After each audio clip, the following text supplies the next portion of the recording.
Hey beautiful people, Assalamualaikum, welcome back to my channel Shati's Cooking Studio. অনেক দিন পর নতুন একটি রান্নার ভিডিও নিয়ে আমি সাথী আপনাদের মাঝে হাজির হলাম। আশা করি সকলে ভালো আছেন, সুস্থ আছেন। আজকে আমি শীতের সিজনের নতুন আলু দিয়ে হাঁসের মাংস রান্না করে দেখাবো।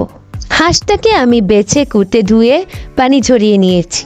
প্রথমেই দিব 2 টেবিল চামচের মতন রসুন বাটা, তারপর দিব আদা বাটা, দিয়ে দিব স্বাদ মতো লবণ, কিছুটা পরিমাণ মতো হলুদের গুঁড়া, দিয়ে দিব পরিমাণ মতো মরিচের গুঁড়া, তারপর দিয়ে দিব আমি এখানে জিরার গুঁড়া।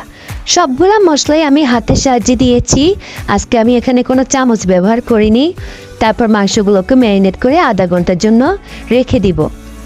গ্যাসের চুলাটা অন করে একটা প্যান বসিয়ে দিব, তার মধ্যে দিয়ে দিব আমি পরিমাণ মতো খাঁটি সরিষার তেল, তার মধ্যে দিয়ে দিব আমি গোটা গরম মশলা, এরপর যে আমি 2 কাপ পরিমাণ পেঁয়াজ কুচি দিব। সবগুলো পেঁয়াজ আমি তেলের মধ্যে লাল লাল করে ভেজে নিব।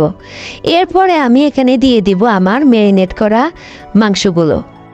মাংসগুলো চাইলে আপনারা নর্মাল ফ্রিজে 1 ঘন্টার জন্য রেস্টে রাখতে পারেন।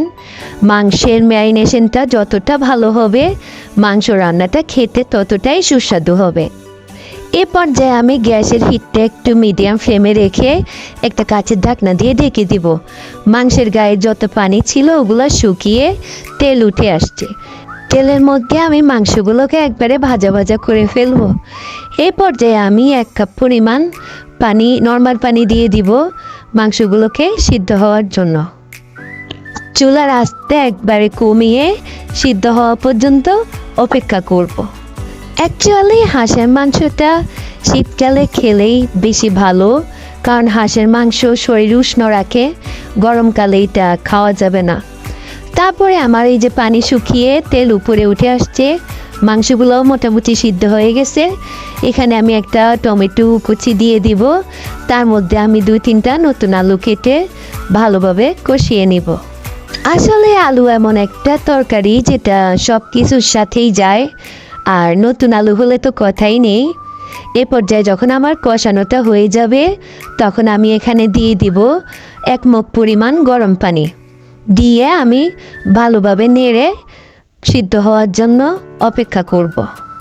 মাংসের ঝোলটা একটুখানি গাঢ় হয়ে আসলে এখানে আমি একটু ফ্লেভারের জন্য 5-6টা কাঁচামরিচ চিড়ে দিব।